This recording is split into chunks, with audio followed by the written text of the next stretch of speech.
Bueno, yo soy Roberto Catalán, chileno, con como 50 años aquí en Suecia. Bueno, mi experiencia es que yo he andado por Latinoamérica y he estado en Nicaragua y en El Salvador trabajando a través de la cooperación sueca.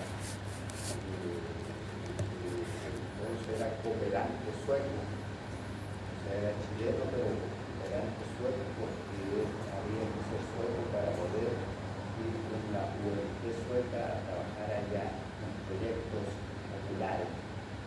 Bastante largos años en Nicaragua y en El Salvador en los tiempos de guerra bastante difícil. Entonces ahí no era sindicato, no era nada de eso, sino que era sobrevivencia, básicamente, una lucha dura contra guerrillas y todo eso, hambre, menos mal que ahora está más calmado. Y ahora yo creo que empieza un poco la lucha sindical también en ese país. Entonces, para mí también es nuevo la experiencia acá. Vamos interesados en ver cómo se hizo esto en Uruguay hace tantos años. Sí, mi nombre es Walter García Cholo. Yo hace también más o menos como estoy hace mucho tiempo. Soy refugiado de los muertos en Argentina. Hace poco me acabo de terminar de trabajar en esa presentación. ¿Desde cuándo? Desde ayer. ¿Terminaste yo? Sí. Sí. ¿Al cortito de Victoria? ¿Qué voy a hacer en tu vida? Está bien. Bueno, mi nombre es Alberto, me conoce por Beto, vivo acá hace muchos años y bueno, no sé lo que hay que decir, pero yo vengo a escuchar a lo que sabe. La idea era un poco presentarse para ir tirando piola, ¿verdad? Tirando redes. Tirando piola. Bueno, no sé qué se puede decir, digo, vivo acá en Usala desde toda la vida, nos conocemos prácticamente con todos los que estamos aquí. Hola. Y bueno, acompañar a Gary que va a hablar, a contarnos un poco la historia de este libro, escrito por varias personas en Uruguay, en relación a un hecho importante de nuestra historia reciente. Bueno, como el libro lo dice, del año 84, reciente, y éramos unos niños en aquella época, pero bueno, ahí están algunos antecedentes de cómo se fueron dando las cosas ya casi al final, o en el final de lo que fue la dictadura uruguaya, que bueno, justamente en el año 84 tomó su fin, se llamaron las elecciones nacionales, y bueno, a partir de ahí una democracia muy entre comillas, pero democracia plena. No sé si es suficiente. Bueno, no tengo. Yo digo Ernesto y a mí me gusta vivir aquí, pero me tocó. Y no me quiero volver aquí tampoco, pero sí creo que me va a tocar. Y forma parte de la mierda que nos han pasado del norte al sur, que no estoy para venir a donde uno quiere vivir y terminar casa de los usuarios de cada uno para hacer todo esto aquí, hasta que se muere. Ya, solamente es eso. Yo soy Claudia, uruguaya. Hace muchos años que vine, cuando estaba casada con un ex camaro, tuve 17 años, de movimiento de liberación nacional. Y bueno, y nos tuvimos que ir. Y yo no, sinceramente nunca, o sea, yo era simpatizante, nunca estuve muy metida en política, pero por él como en Uruguay, cuando uno se metía en algo, era todo el entorno familiar que era, no sé, sí, bueno, yo fui castigada, su madre, sus hermanas, todo. Entonces, bueno, para acá. Y bueno, me quedé y ahora vuelvo a Uruguay en diciembre. Entonces iglesia, como en otro planeta, ¿no? El Uruguay, sí. No quiero volver a invertir conmigo para allá y quiero ser activa allá y lo que quiera mezclar en contra de todo lo que, todas las injusticias. Soy muy de... Me hierve la sangre con las injusticias y veo que hay muchas injusticias hoy en día. Ambientalista también. Así que si considero yo también estoy satisfecha. Mi hija ya se está yendo, está llegando hoy a Uruguay para quedarse también.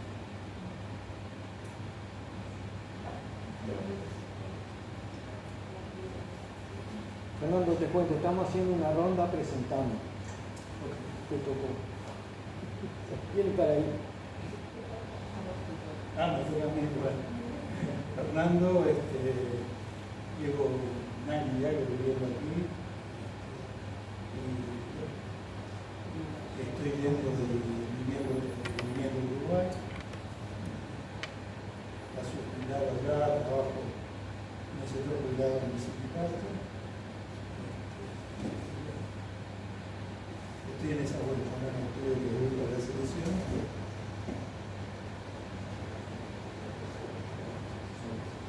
¿Sos de raíz sindicalista? Sí, totalmente. Mi nombre es Sonia, vengo originariamente de Bolivia, estoy muchísimos años aquí y siempre he estado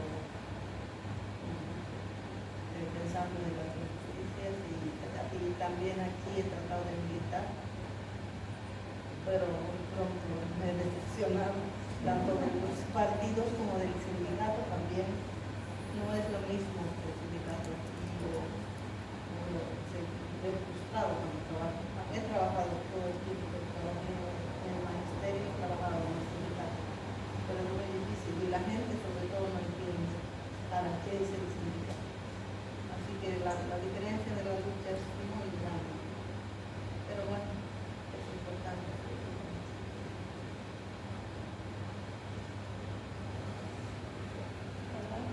María Elena, vengo de Chile.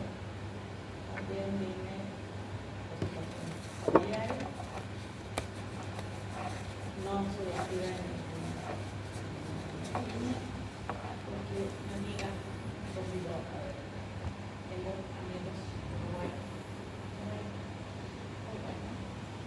En el trabajo. Como no sé si quieren una opción para allá o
Gracias, Luis. Perdón. Al estar aquí, tengo resfriada y disculpen si lo requieren. Yo me llamo Betty y vine aquí hace 20 años. Nací en Buenos Aires, pero viví 20 años en Uruguay. Recuerdo bien el 1 de mayo del año 84, cuando explotaron las calles con gente. Yo fui militante socialista desde los 14 años. Ahora no me defino como militante de la vida. Me gusta contar cuentos y creo que la memoria es indispensable en nuestras vidas para no volver a equivocarnos, para no olvidar a los que no están y están en nuestro corazón. Como les digo, intento ser eco, sigo intentándolo muy humildemente como puedo.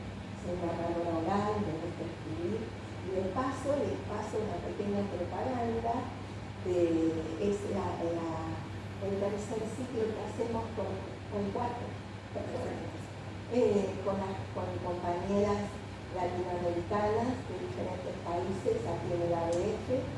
Es un taller literario para mujeres jubiladas y estamos pensando comenzar otra vez el 12 de septiembre a las 4 a 6 de la tarde. Es un taller lúdico y creativo y además estamos empezando a organizar un taller mixto con quien quiera venir algunos sábados, el sábado por medio. Así que bueno, están todos invitados y vengan a escuchar a Gary porque respeto mucho su trabajo con esto de recordar nuestra historia, que a la postre es muy similar en cada pie de nosotros como latinoamericanos. Gracias. Cabe una pequeña reflexión. ¿Sí? 1 de mayo del 83. ¿Cómo? 1 de mayo del 83. Sí, del 83. Es verdad. Sí, va para allá atrás. Inés y Hola, ¿qué tal? Buenas tardes, mi nombre es Inés Bustamante. Primero, básicamente escuchar a Gary. Trabajo en cooperación internacional hace muchos años, soy de Bolivia y ya 20 años en Suiza.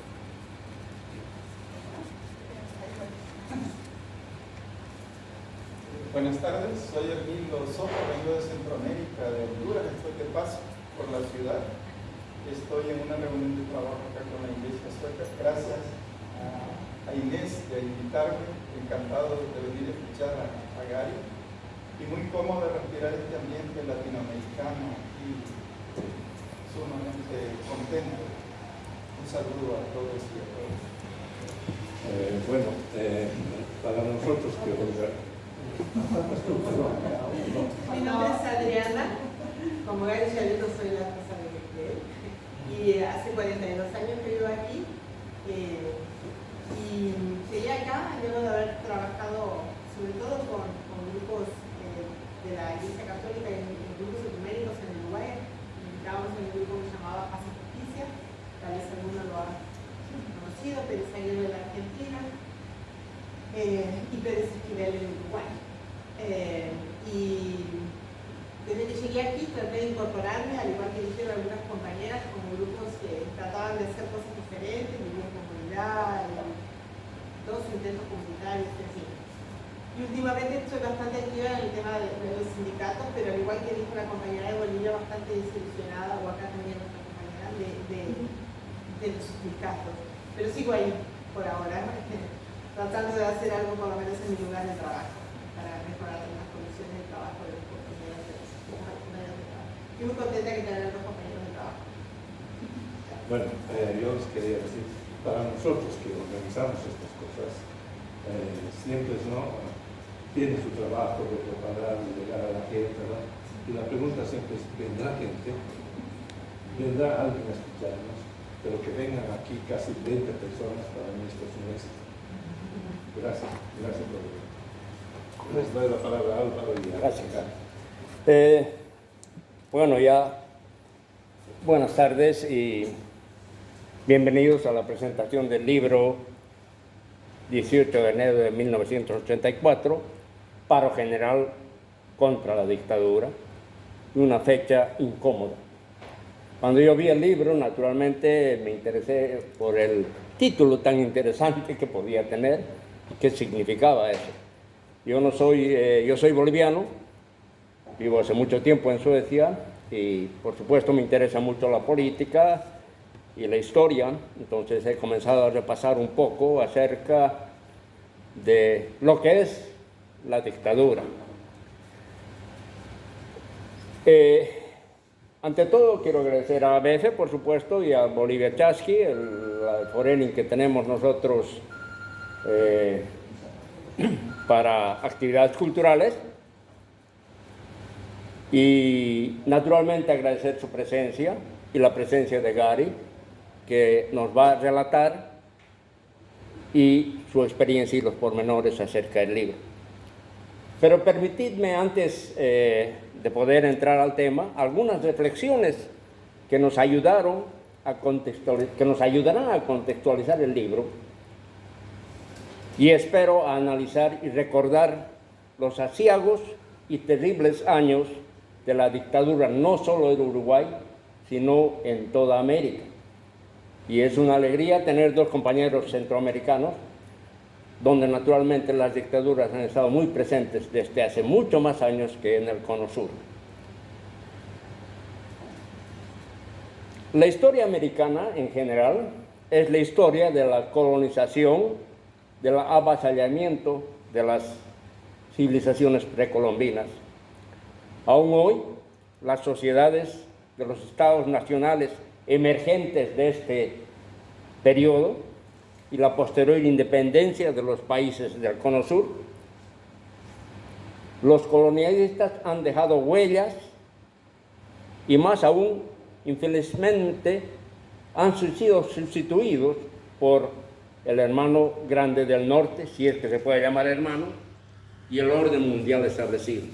Seguimos aún sufriendo los efectos de la colonización europea, que no es solamente europea, sino que viene también, sea de otros países, en este caso Estados Unidos, que no es un país latinoamericano. Uruguay en particular tiene una historia interesante, por supuesto, diferente en algunos aspectos de los otros países de América del Sur y de Latinoamérica. Su capital, Montevideo, y la zona en que se encuentra, era la entrada de los países colonialistas españoles, portugueses e ingleses, que siempre han puesto la mirada en el Uruguay y en Montevideo, un puerto de entrada para colonizar hacia el norte. Ellos siempre estuvieron tratando de interferir o de motivar las acciones que había en el estado oriental del Uruguay, que se llama bueno Uruguay. Sus vecinos tampoco no se hicieron los de la vista gorda. Los vecinos siempre han estado ahí al lado. El Brasil, que es una potencia, y la Argentina, siempre interfiriendo y tratando de interferir en Uruguay. De ahí, tal vez me atrevo a decir, nace un poco el nacionalismo uruguayo, que es realmente un nacionalismo interesante en ese sentido de poder de alguna forma rescatar sus orígenes, a pesar de que, como ya hemos dicho antes, los charrúas fueron completamente eliminados del Uruguay. Posiblemente hay, pero muy pocos, es decir, no tienen ninguna influencia en la historia uruguaya de este tiempo. Otro país grande, los Estados Unidos, siempre con el ojo puesto en el patio trasero de América Latina, están y estuvieron y siguen ayudando a preservar su llamada democracia norteamericana en el Uruguay. En general, las dictaduras latinoamericanas en el suelo latinoamericano llevan un sello inconfundible. Ya estamos hablando de estos últimos, el último siglo o el anterior. La injerencia y el apoyo de los Estados Unidos de Norteamérica en las dictaduras cívicos militares del Cono Sur en todas las décadas desde los 60 y de los 80, e inclusive en la parte Central América, por supuesto. Los americanos siempre han ingerido e inclusive han tratado de filibustear, robarse países centroamericanos. Esa es la marca de fuego que tienen las dictaduras latinoamericanas en todo el continente. Es cierto esto, y también que en Uruguay, un país que en un periodo fue llamado la Suiza de América, pero que en realidad llevaba dentro de sí, como todos los países latinoamericanos, la profunda injusticia social en la que vive una gran parte de la población campesina y obrera especialmente. Eso es otra de las señales de los países latinoamericanos. La dictadura uruguaya se inicia con el feminismo de gobierno cívico-militar en 1973. Ya antes de la dictadura o antes del periodo cívico-militar, Pacheco y algunos habían ya comenzado a combatir, generar a todos los gobiernos, y en los gobiernos anteriores, a todos los movimientos obreros y sindicalistas. Ya habían comenzado antes. Como todos los países del Cono Sur, las dictaduras se prohíben, y prohíben en principio, las dictaduras de todos los países del Cono Sur, cuando son militares, prohíben toda acción política y sindical. Esa es otra señal. Las dictaduras militares del sur sistemáticamente actúan, utilizan la represión a los obreros, estudiantes y oponentes políticos, sin consideración de ninguna clase, y son responsables y han sido responsables de miles de desaparecidos y el asesinato de otros miles de oponentes. En el caso de Uruguay, el brutal sistema además provocó el exilio de cerca de 150.000 personas, casi el 14%, 15% de la población uruguaya en ese tiempo.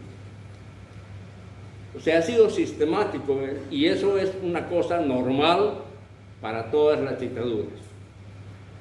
Los medios de comunicación son también censurados, por supuesto, y son prohibidos, y la cultura sufre, porque miles de toneladas de libros han sido quemadas en el Uruguay, porque los autores eran prohibidos y no se los podía leer.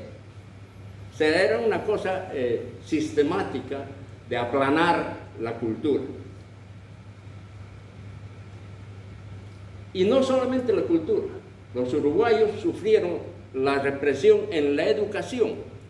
La educación se consideraba que había sido marxista, y que el cáncer marxista que los tupamaros habían puesto en 1973 era la falta de moral y de valores humanos que las escuelas habían introducido en esos tiempos. Entonces, reformaron toda la educación. A medida que las obras eran criticadas, las obras de escritores, los uruguayos se dieron vuelta a la música. La música también fue reprimida o prohibida en algunos casos, si era muy especialmente de lucha, de combativa. Y muchos exiliados, y eso lo demuestran los libros, la música uruguaya en el exterior, se conoció gracias a que muchos de los escritores y músicos salieron. En cuanto a la universidad, es también una represión total a los estudiantes universitarios, y casi el 40%, según los datos, de profesores universitarios y docentes se vieron obligados a dejar la universidad, muchos de ellos fueron exilados o se vieron obligados al exilio. Y en la universidad el pacto fue duro, sobre todo en el campo de humanidades. Mucha gente salió. En conclusión, las dictaduras militares en América Latina dejaron profundas heridas en la sociedad en todos sus aspectos. Ustedes, cuando nos cuenten el libro, verán cómo el proceso de sindicalismo del obrero, de la lucha contra la democracia, que en realidad viene por parte de los obreros, en este caso, lleva en sí muchas decepciones y, por supuesto, esta es una cuestión que critica, y el olvido también. Entonces es muy importante saber que yo creo que en general las dictaduras militares dejan profundas heridas en toda la sociedad. Y eso es muy difícil, por supuesto, es muy difícil de combatir. Es muy difícil combatir e inclusive acordarse, porque el hombre generalmente se olvida de las cosas malas, y el pueblo es el más olvidadizo, como se dice el pueblo. Entonces es muy importante recordar cómo ha sido la lucha, por qué hemos luchado, y sobre todo recordar y bueno, ver, analizar qué ha sido lo que hemos hecho mal. Una de las cosas interesantes del Uruguay y en casi gran parte de los países latinoamericanos es la transición que viene de la dictadura a la democracia. En muchos casos debe ser un pacto social, por supuesto. De alguna forma nos tenemos que entender para sacar adelante este país. Pero en gran parte de las dictaduras, tanto de Chile, del Uruguay, la Argentina y en Bolivia también se dio, es que la justicia social y el juicio a los causantes de innumerables casos de muertes, asesinatos y violación de los derechos humanos fundamentales no se han logrado o no se han llevado a cabo. Y esto deja en los países que han sufrido las dictaduras una sensación de impotencia y resignación de la sociedad, lo cual tampoco es positivo, por supuesto. Eso lo vemos inclusive en Europa, donde los españoles siguen luchando con el fantasma de Franco, ¿no? Una dictadura militar durísima que duró 40 años, ¿no? Y eso es lo que es en general las dictaduras, ¿no? Y eso es lo que nos lleva un poco a la lucha de este conglomerado de obreros y el sentido del libro que para mí era ese. Yo creo que tú nos puedes dar, por supuesto, Gaby, mucho más información al respecto. A la luz de estas afirmaciones, yo te dejo pues estas afirmaciones que creo que sean válidas, te dejo la palabra y por favor, adelante. Muchas gracias, Álvaro.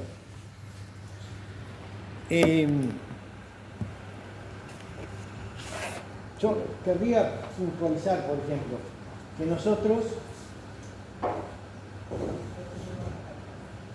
pero para lo feo que soy, ¿para qué van a verle? Porque me escuchen, ya está. Mira de la mesa.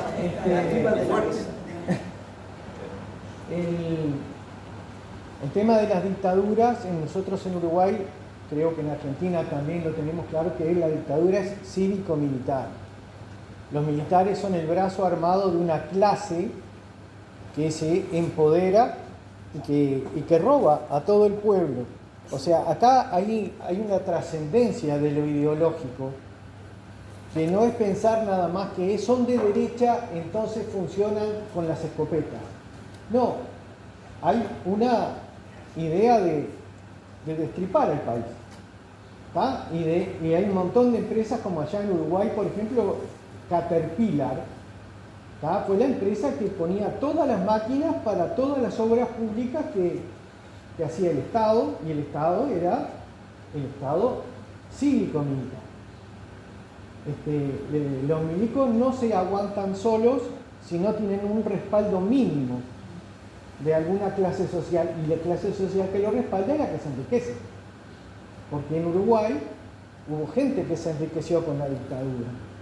¿tá? Así como la mayor parte del pueblo sufría, y como pasa, creo que en todos lados, la mayor parte del pueblo sufre, pero hay una clase que se enriquece, que es la que se apoya en esos militares y es un ida y vuelta, ¿verdad?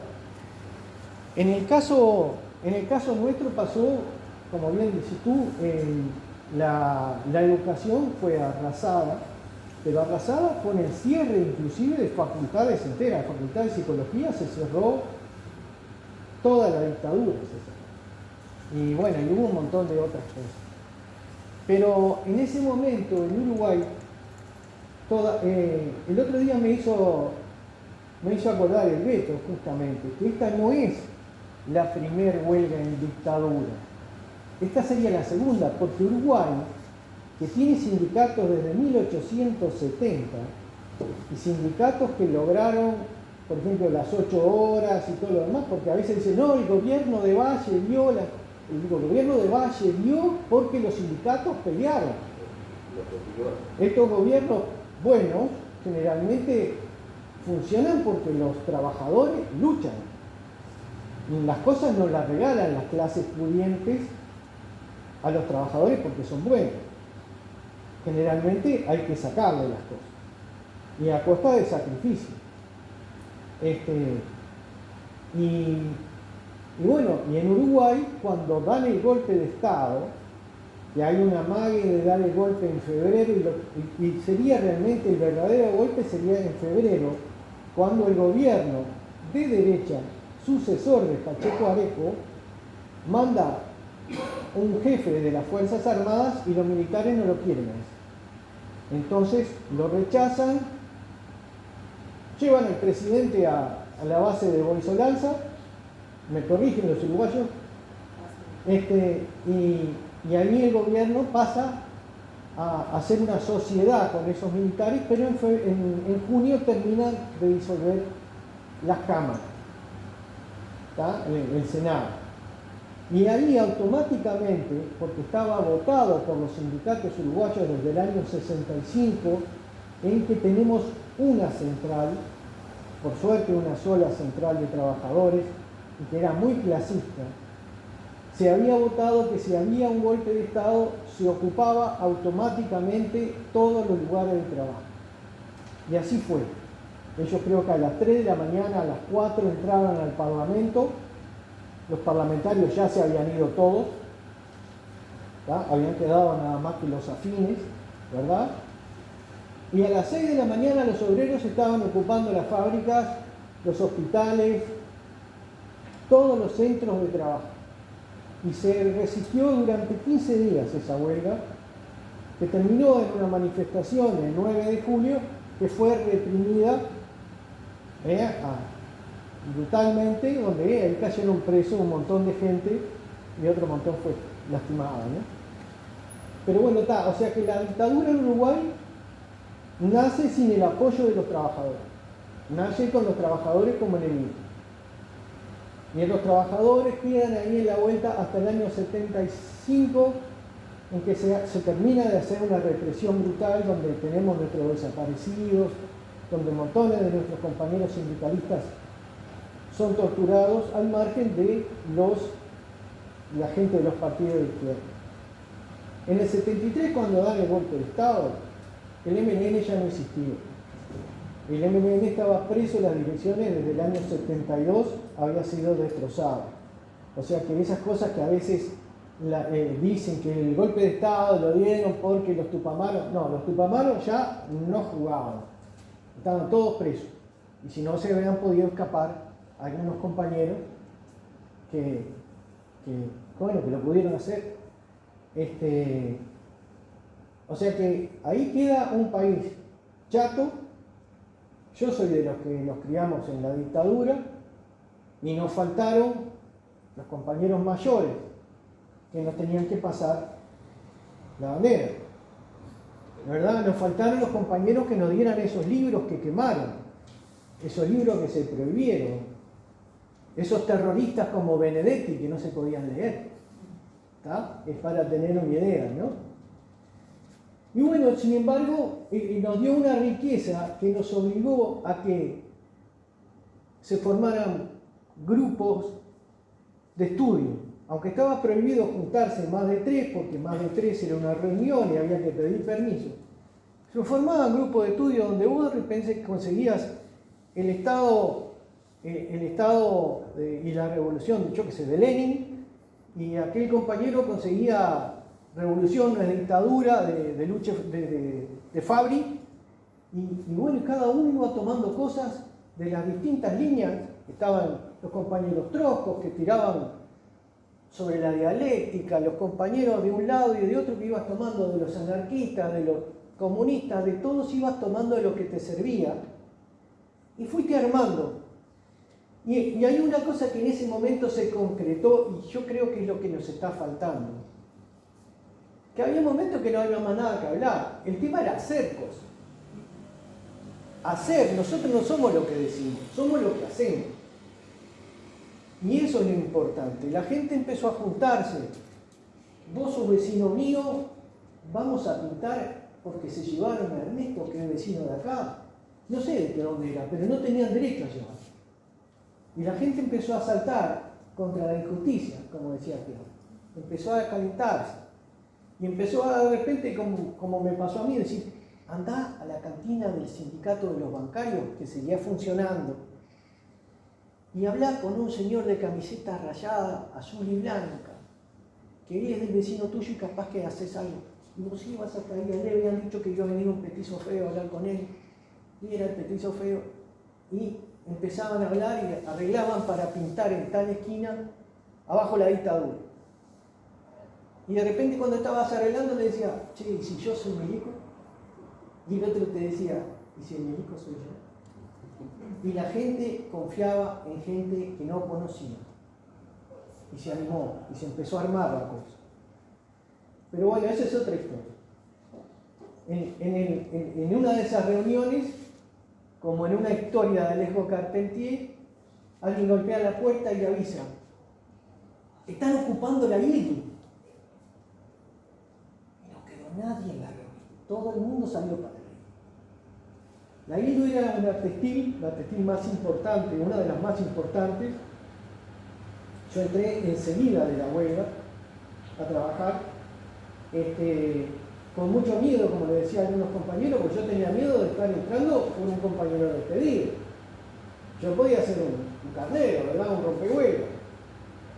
Y tenía un hambre bárbaro, porque veníamos del 82, que había una crisis económica brutal. Yo no tenía trabajo y mi hijo ya tenía como 4 meses. Estaba desesperado y entré con un miedo bárbaro, pero me iba a ir. Me iba a ir, si entraba con algún trabajador despedido me iba a ir. Y por suerte no. Esta gente en la huelga no tuvo bajas. Y al revés, mirá vos la cabeza. ¿Qué pasa generalmente con los obreros en la zafra?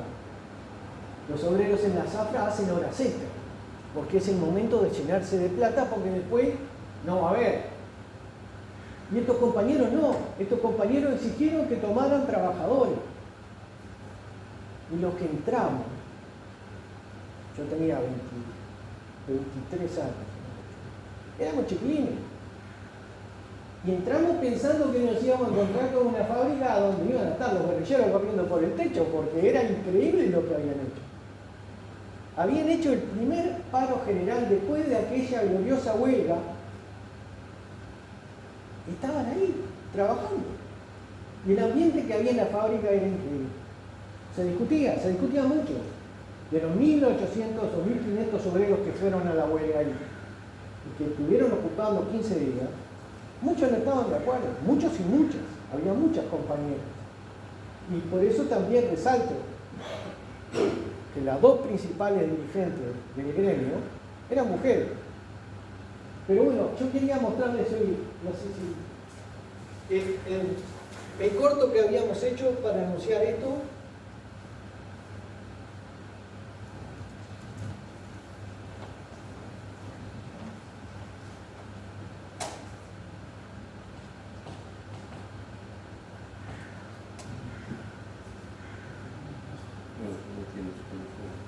sé, tiene resolución.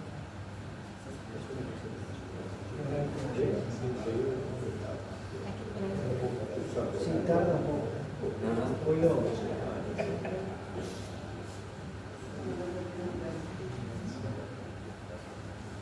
¿Me funciona? Hay que esperar que te arranque. Pasamos, es un cortito que un compañero juntó un informe de un informativo. Y está interesante porque yo lo principal que quería era que escucharan a mi compañera Alicia Santamaría, que lo que transmite para mí, más que ideología, transmite clase, transmite rebeldía. Y son esas cosas que esta compañera, que nos lideraba hace 40 años, se habrá de andar rondando los 75, más años. Van a ver cómo habla.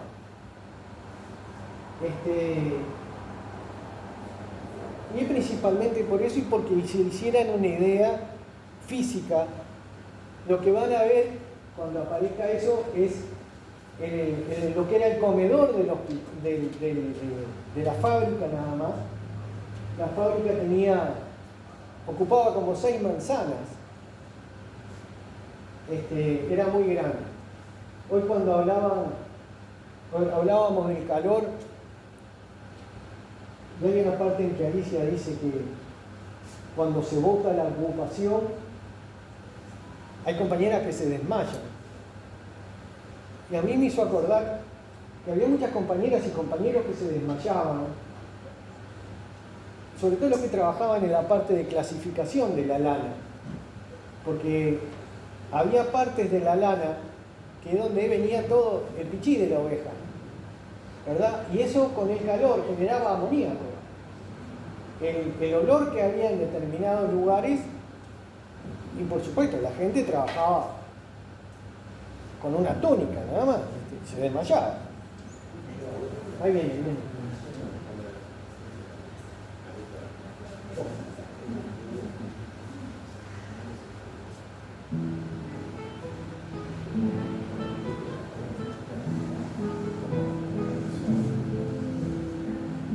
¿Te suena esto? A la huelga, compañero, no vayas a trabajar. Deja quieta la herramienta, es la hora de luchar. A la huelga, a la huelga, sí, a la huelga, madre, yo voy también. A la huelga, sí, a la huelga, mil, yo por ellos, madre, que yo.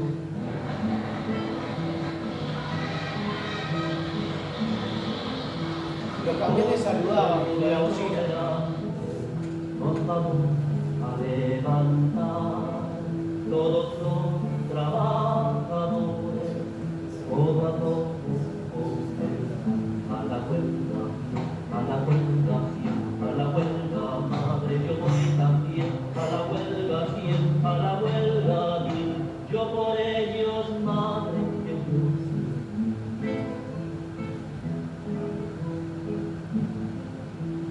Desde el pozo y el arado, desde el tono y el telado. Esta es una canción de la Guerra Civil Española. El 18 de enero de 1984 se trata de una fecha histórica y de enorme significación para el movimiento sindical y la lucha contra la dictadura, que no tiene tanta visibilidad como otros acontecimientos. Entre quienes presentaron la propuesta de paro general del PIB estaba Alicia Santamaría, una de las principales dirigentes sindicales de INCU, la industria minera del Uruguay, cuya planta industrial contaba con más de 1000 trabajadores y estaba ocupada en ese momento, con los riesgos que implicaba una medida así en dictadura. Teníamos poco sueldo y teníamos ganas de luchar solo, sin que nadie nos dijera que teníamos que hacer esto, lo otro, hacer un plebiscito, ¿entendés?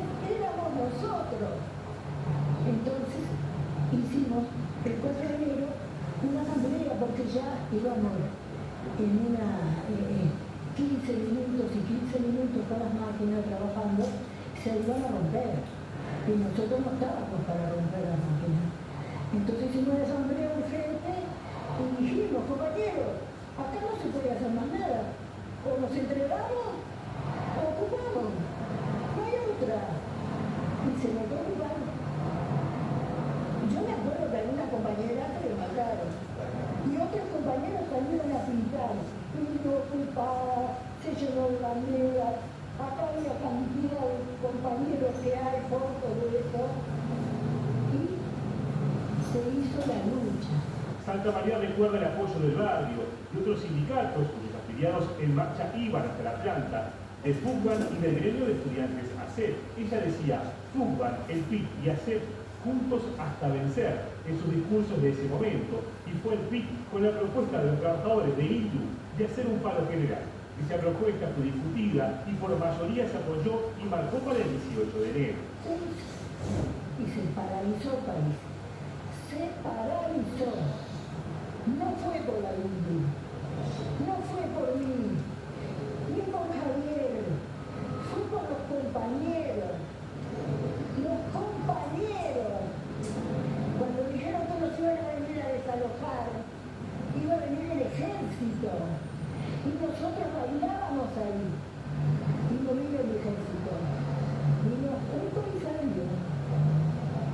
Porque nosotros no sé si íbamos a resistir. Pero nada teníamos. Volvieron a trabajar ante la ocupación con un 18% de aumento entre sus logros. Un grupo de funcionarios de INDU se emociona por el periplo que vivieron en ese enero de 1984 e intentará que ese primer paro general en dictadura tenga mayor recordación.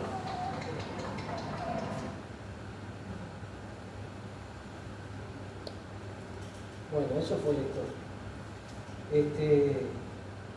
Esto es lo único que les traje gráfico.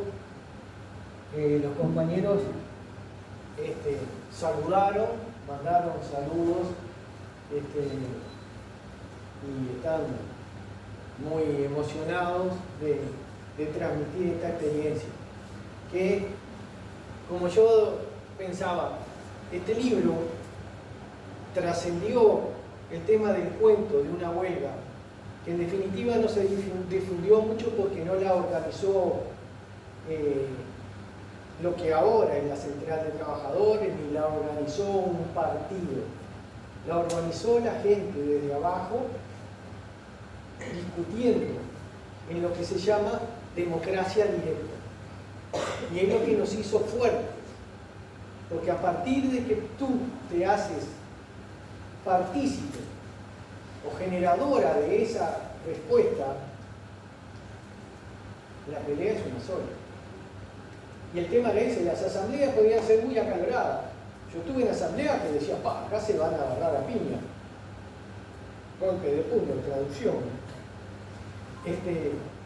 Pero el tema es que después de que salimos de esa discusión y se votó y salió la propuesta de Roberto, y yo estaba enemistado con Roberto, pero si salió la propuesta de Roberto, los compañeros dijeron, es esa sola. Y salimos todos para ahí. Y eso fue lo que nos hizo fuertes. Y es lo que tenemos que volver a hacer, es primero empezar a hablar. Porque yo sé que la tecnología nos tiene muertos, y a los jóvenes en particular los tiene muertos. Nosotros no vamos a cambiar el mundo, ya no somos los protagonistas del mundo. Pero tenemos que poner toda nuestra experiencia y nuestra memoria para que los jóvenes puedan hacer las cosas que tienen que hacer. Lo hemos hablado con Roberto y con Beto y con otros compañeros, la necesidad de los recambios, de aceptar que viene gente más joven que nosotros que tiene que tomar la pelota y que capaz que puede encontrar soluciones que nosotros no encontramos, porque hay que empezar por ahí. ¿A quién le gané? A nadie. Estoy acá, le estoy ganando el olvido y estoy ganándome mi respeto porque no abandono las banderas. Pero tenemos que buscar las soluciones, ayudando y estimulando a la gente que es la que las va a vivir. Son los que van a tener que bancarse el mundo que viene. Entonces, para mí, este libro tiene que ser como la demostración de que en tiempos muy, muy jodidos se buscaron soluciones y se encontraron. Y se encontraron como decimos en términos futbolísticos, levantando la cabeza y buscando los compañeros.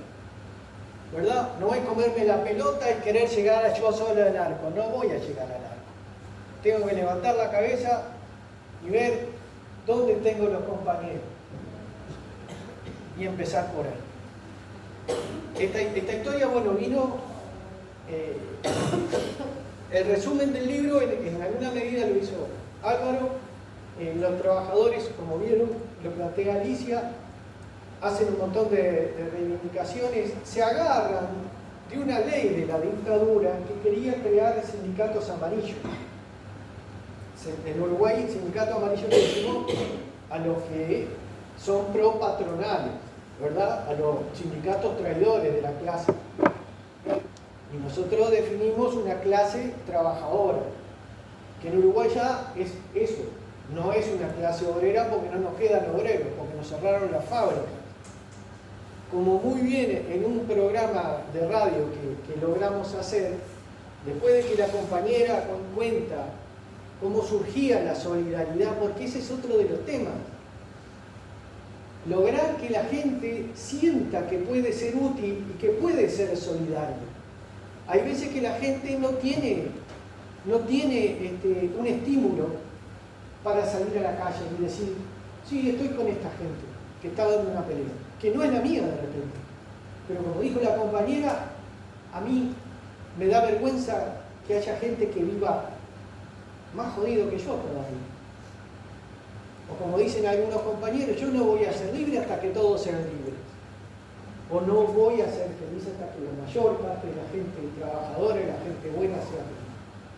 Porque ojo, los patrones son felices jodiendo gente, ¿no? Entonces hay que tener claro que hay felicidades y felicidades.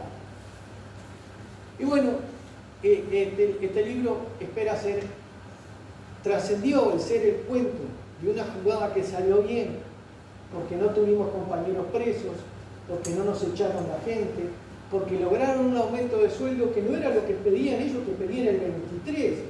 Imagínense hoy, en algún lado, pedir el 23% de aumento. Ganaron el 18%. Por favor, es una goleada eso en cualquier lado. ¿Está? Y lo que generó fue la fuerza de ese sindicato. Ese sindicato hace que la gente se sienta empoderada. Yo tengo algunas historias que no van en el libro porque yo entré después, pero acostumbrados a funcionar en esa democracia directa.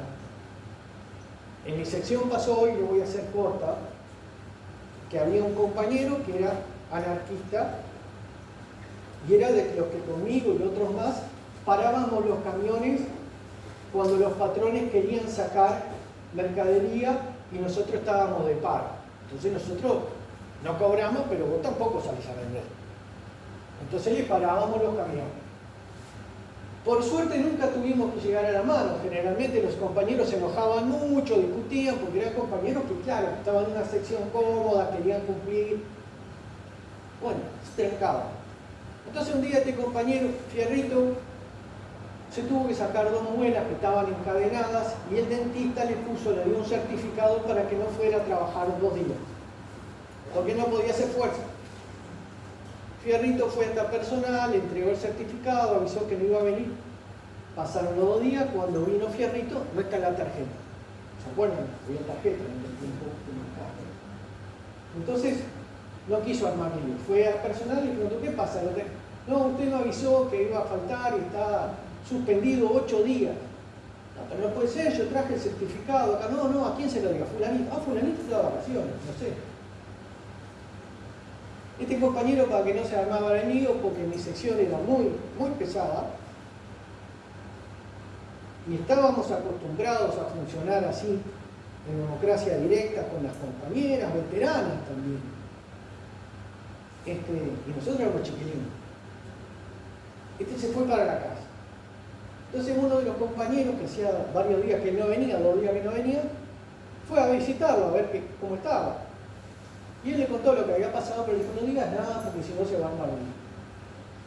Este chiquilín hizo al revés. Vino al otro día a trabajar y contó.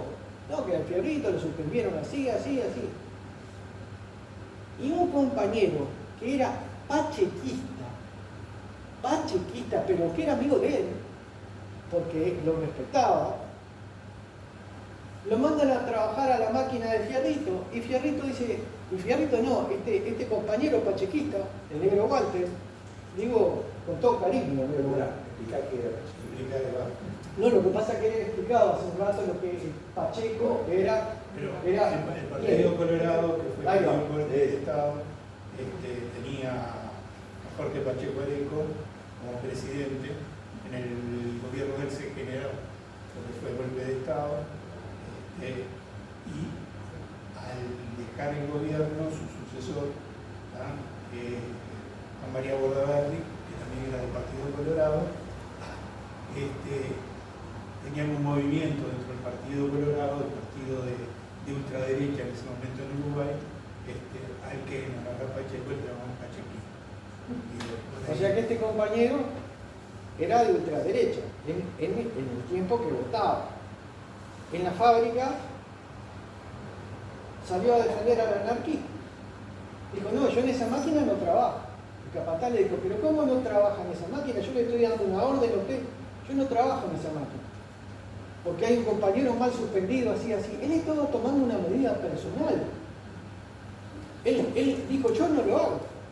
Entonces, el capataz dice, vamos a personal y lo suspenden a él también. Cuando pasa eso, la sección se para todo.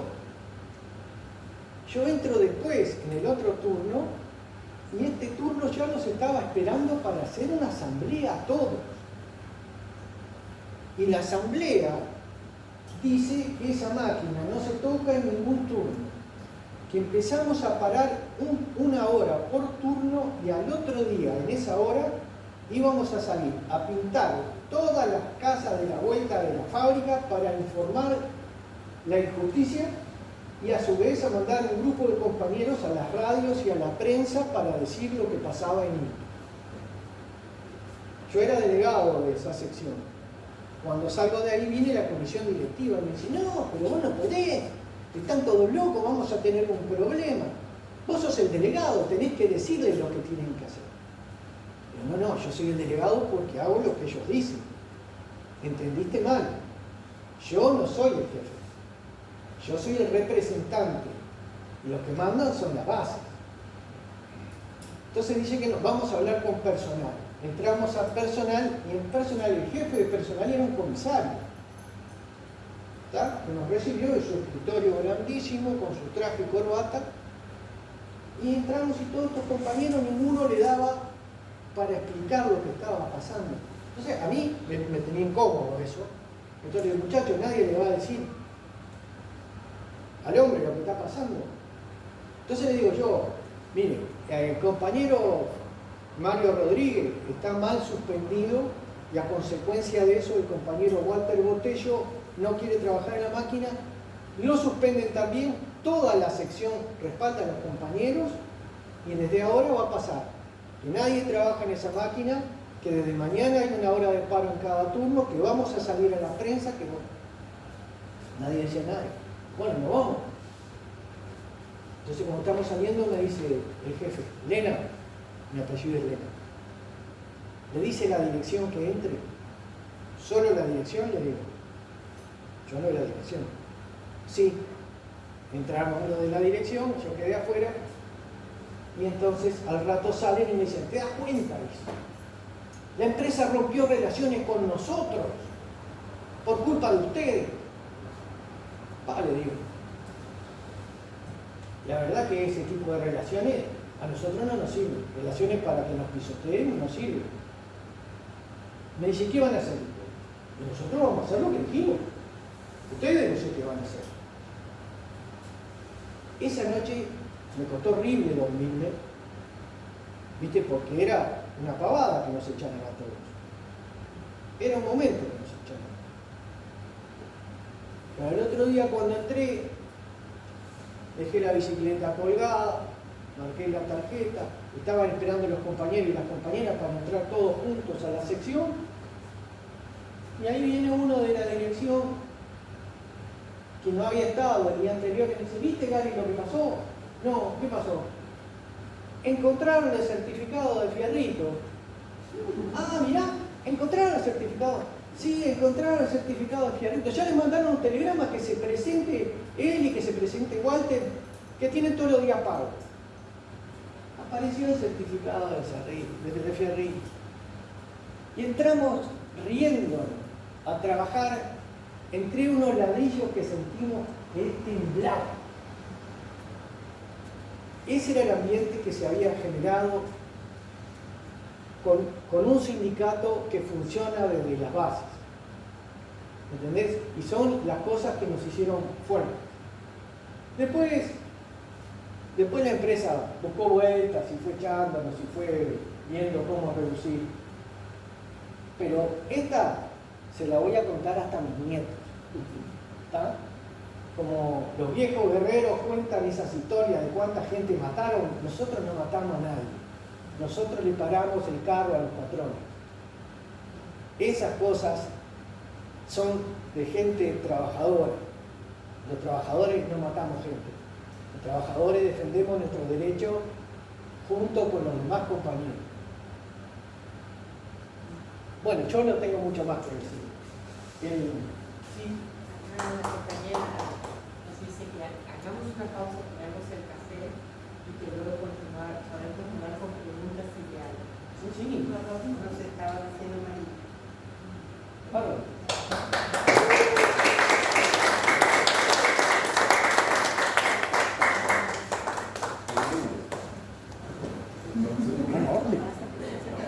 Una propuesta, ya que no somos tantos, hay cafecito. sentarnos a rueda.